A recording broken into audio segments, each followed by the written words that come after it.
So if we were making a Mount Rushmore of MAGA's most despicable, Donald Trump would have to be front and center. That's pretty obvious. I think Steve Bannon would have to be on there because he's the architect. I think Marjorie Taylor Greene should be on there just because of her undying loyalty to Trump. But going in for that number 4 spot, I'm kind of torn on who to give it to. I think MAGA's youth pastor Charlie Kirk is definitely a contender, but so is the one we're going to talk about in this video today, and that's Nancy Mace.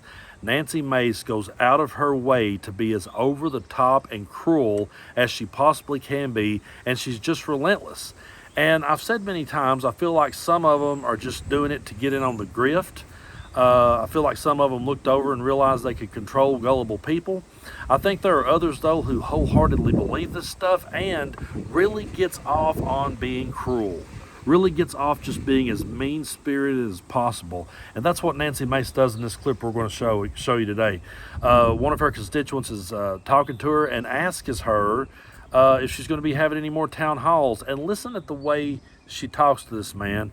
And then we're going to talk more about how MAGA just loves this kind of cruelty.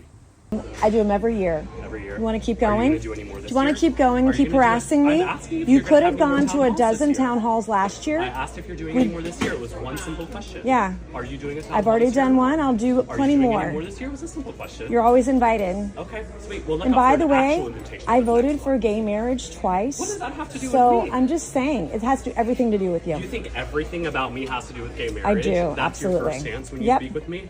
Absolutely. There's no other humane If you want to get in my conversation you face can about have town me? halls, you should have shown up There's to no one other last humane year. thing you can talk about me just saying, oh, I support gay marriage. Yeah, That's the because only you're thing getting you in have my to face say. about a town hall. You All I could have just gone asked you last one simple year. question from Would right you over like here me? is if you have any plans to have more town halls this year. I have town That halls was one every year. question. I have over a dozen Okay. every year. Great. That was my entire question. You didn't have to go Yeah. into the spiel about You could everything have else you wanted could to. have come to any of them last year. Okay. And I'm I had asking you over a about this year, dozen. not 2024. But Where we're were in you the year right? before that? Okay. Or the year before that? It was a simple Oh, question. I because you asked know if what? have Because you any more that people you're on the going to left this are year or not. crazy. So I'm You're on the left. absolutely fucking crazy. I'm absolutely fucking crazy. You are. And get out of my face.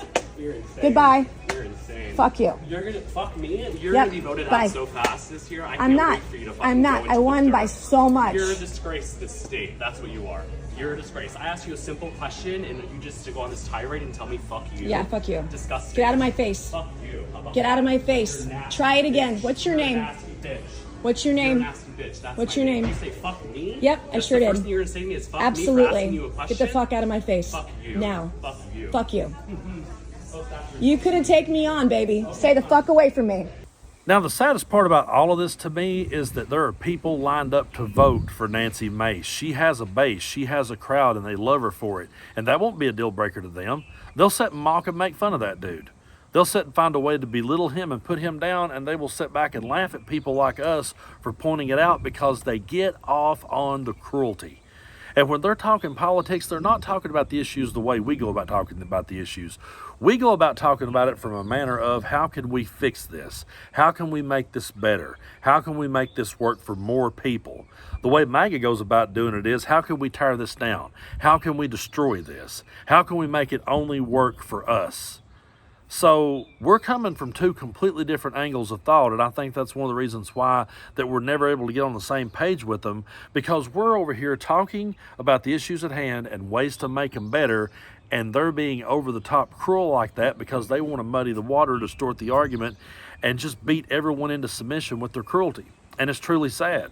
It's truly sad that someone like Nancy Mace can go out there and act that way, and there will be people cheer it on. People that goes to church every Sunday and sits there. They were sitting there on Easter Sunday while Donald Trump was making this heartless post that I'm not going to share or talk about here much because I'm sure y'all saw it. You saw how disgusting it was. They don't care. They sat there in church in their new Easter dresses and cheered it on and was okay with it, didn't have a problem with it. For the life of me, I will never understand how people goes to church and how in the world does the minister pull from the teachings of Jesus and tell people to vote for Trump at the same time. That's truly baffling to me because in order to preach the teachings of Jesus, you have to preach against everything that Trump is. And in order to preach for Trump, then you're saying everything that Jesus was against. The two don't go together at all, but somehow they found a way to marry them together and to encourage this kind of cruelty. And there are people in this world who, when you show them that clip of Nancy Mace, it wouldn't be a deal breaker. And the most you probably would get out of them was, well, at least she's not a Democrat. Because they have been brainwashed into believing that us Democrats are the most evil force on the planet. And so it's truly going to be hard to ever have a conversation with these people. I saw a poll recently came out, and I know I don't put a whole lot of stock in polls because it kind of depends on who you ask, but only 2% of Trump supporters say they would change their vote. Only 2%. I'm not shocked at that.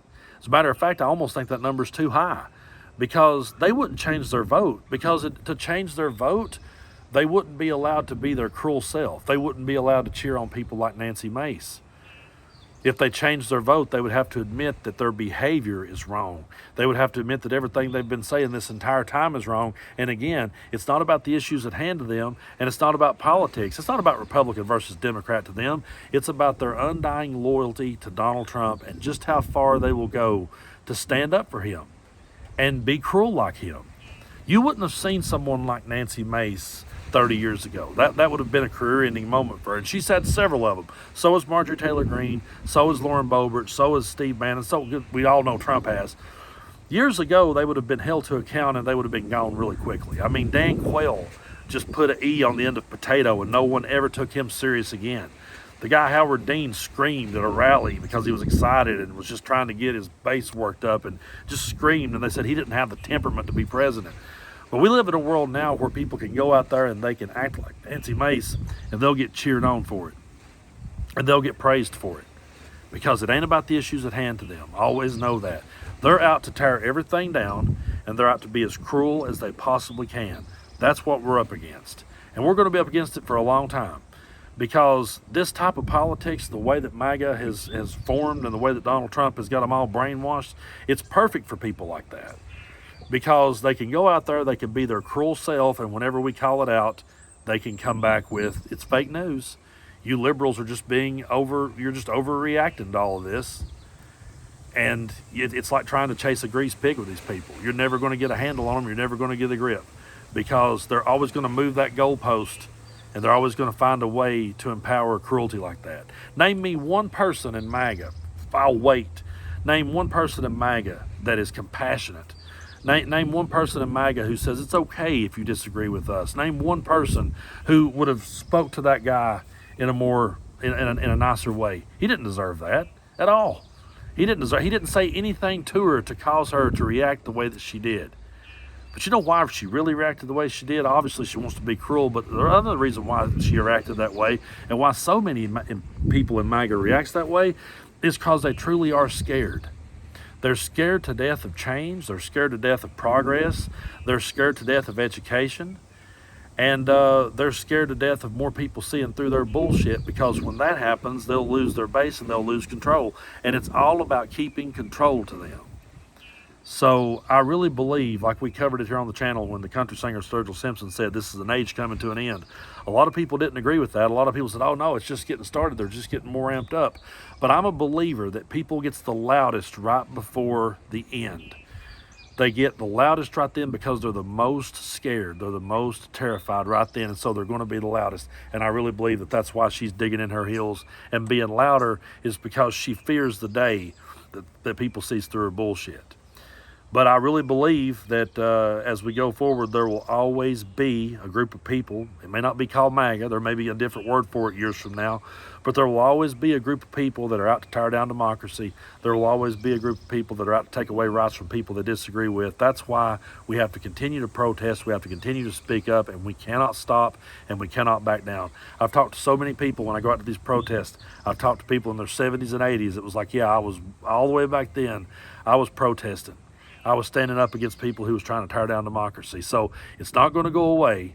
The cruelty will probably get worse. I hate to say that, but we have to come back on them with facts. We have to come back on them with the truth, and we can never back down. And the harder we stand up to them, the more they'll crumble. Bullies crumble. You go back and watch Tyson versus Douglas. Douglas was the biggest underdog ever. No one ever thought that he could ever whip Mike Tyson. But he didn't care. He didn't care to get hit. He did not care to take a punch. He was willing to stand there and take it on the chin. And when Tyson knocked him down, he got back up off the floor, looked at him like, "Is that all you got?" And that's how we have to be. We've been knocked down, but we get back up, look at them. Hey, is that all you got? Is that the best you can do? The best you can do really is say, fuck you. You couldn't just answer his question, you coward. Stand up to them, folks, and don't ever back down, because that's what they are. They're fearful cowards.